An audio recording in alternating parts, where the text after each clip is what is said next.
In information technology, risk is basically any threat to business data, critical systems, and business processes. Risks have the potential to damage business values and often come from poor management of processes and events. Hello, I'm Sanij, and in this video, we will look at the risk assessment in information security.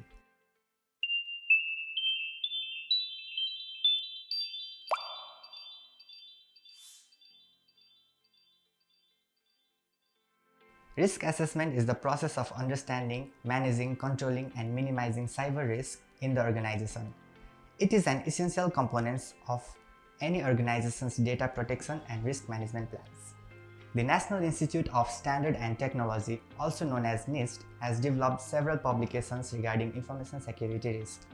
Among them, NIST Ep18 specifically is used to translate cyber risk in a way that it can be understood by the board and CEO. These publications provide guidance for carrying out each of the steps in risk assessment process. Risk management process consists of framing risk, assessing risk, risk response, and monitoring risk. Framing risk means to produce a risk management strategy, what constraints and priorities are. Assessing risks means to identify threat sources, identifying vulnerabilities, and determining the risks with impact and likelihood of occurrence. After that, we develop risk response strategy by accepting, rejecting, mitigating, or sharing risks. The last process is to monitor the risk. Its purpose is to determine the effectiveness of risk responses and identifying risks impacting changes to organizational information systems. We have different approaches we can use. We can do quantitative, qualitative, or semi-quantitative. Quantitative assessment approach is when there are numbers that have any meanings to the context. Qualitative are based on non-numerical levels such as low, high, or moderate. Then we have semi-quantitative, which is rarely qualitative but on scale, for example 1 to 10 or 10 to 20.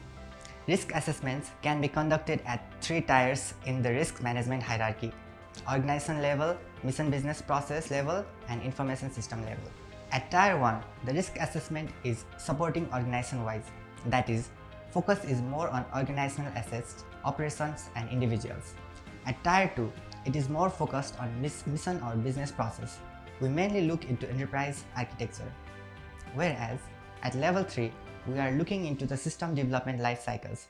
Depending upon what phase of life cycle we are in, is going to depend on what we do with the risk assessments. We do have several steps to conduct the process of risk assessment. The first step is to prepare for the risk assessment.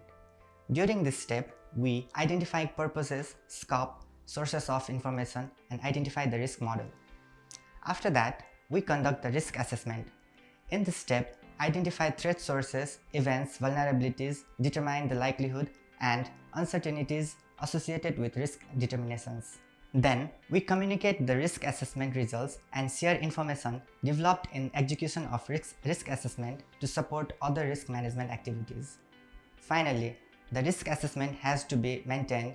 For this, the risk factors identified in the risk assessments are monitored and the components of risk assessments are monitored.